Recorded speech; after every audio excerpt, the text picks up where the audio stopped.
என்ன ஏய் அடி அடி இவங்க ஆட்டோ ஏத்த கூடாதா? இவங்க தான் இங்க ஏத்துவாங்களா ஆட்டோ? 2 பேரும் சென்னை விஐடி இன்ஸ்டிடியூட் டெக்னாலஜி கிட்ட ரவுடிசம் பண்ணிட்டு இருக்காங்க ஆட்டோ வச்சுட்டு.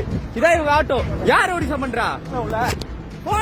போன்ல எடு வீடியோ எடு வீடியோ எடு. நீ தான் சட்டவிரோதமா பண்ற, நானா பண்றேன்? என்ன பேசுறோம்? ஆமா புக் பண்றாங்களா?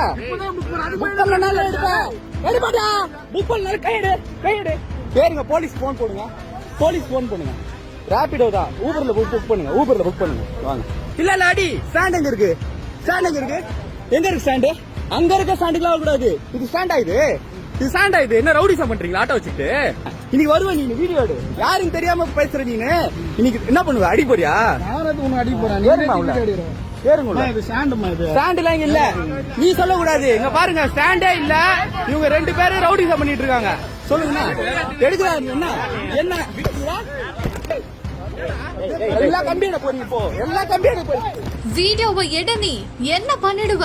ஆன்லைன் வாகன ஓட்டியை மிரட்டிய சவாரி ஆட்டோ ஓட்டுநர்கள் அடிச்சிடுவியா நீ என்று கும்பலாக சேர்ந்து வாக்குவாதத்தில் ஈடுபட்ட அதிர்ச்சி சம்பவம் வெளியாகியுள்ள பரபரப்பு வீடியோ காட்சிகள். நீ சொல்ல கூடாது. இங்க பாருங்க ஸ்டாண்டே இல்ல. இவங்க 2 பேரும் ரவுடிசம் பண்ணிட்டு இருக்காங்க. சொல்லுங்க எடுக்கிறாரு. என்ன என்ன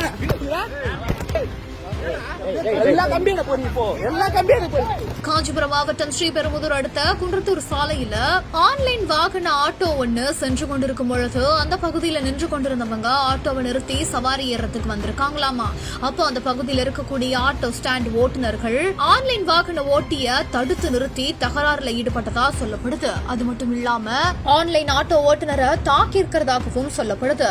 இவங்க இப்படி தகராறுல ஈடுபட்டது அந்த ஆன்லைன் வாகன ஓட்டி தன்னோட செல்போன்ல வீடியோவா எடுத்து அதை பதிவிட்டு இணையதளத்துல பதிவிட இப்ப அந்த பதிவு சமூக வலைதளங்கள்ல வெளியாகி பெரும் சர்ச்சையை கிளப்பிட்டு வருது. இது நமக்கு ஒரு தரப்புல இருந்து வந்த தகவல் மட்டும்தான். இன்னுமே சவாரி ஆட்டோ ஓட்டுநர்கள் தரப்புல இருந்து எந்த ஒரு தகவலுமே கிடைக்கப்பெறல. அப்படி அவங்களோட தரப்புல இருந்து ஏதாவது தகவல் கிடைத்தால் மட்டும்தான் உண்மையிலேயே அங்க என்ன சம்பவம் நடந்தது அப்படின்றது நமக்கு தெரிய வரும்.